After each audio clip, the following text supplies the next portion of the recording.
According to Mental Health America, nearly 70% of U.S. households own a pet of some sort.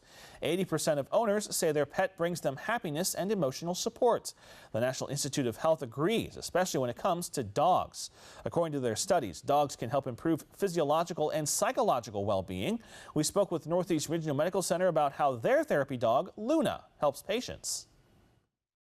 Therapy dogs can help emotionally, psychologically, and even physically sometimes by participating in therapies, especially in the hospital. She's an asset in multiple ways. So cute. Tune in tonight at 6 as reporter Greg Hughes takes a deeper dive into the importance of therapy dogs.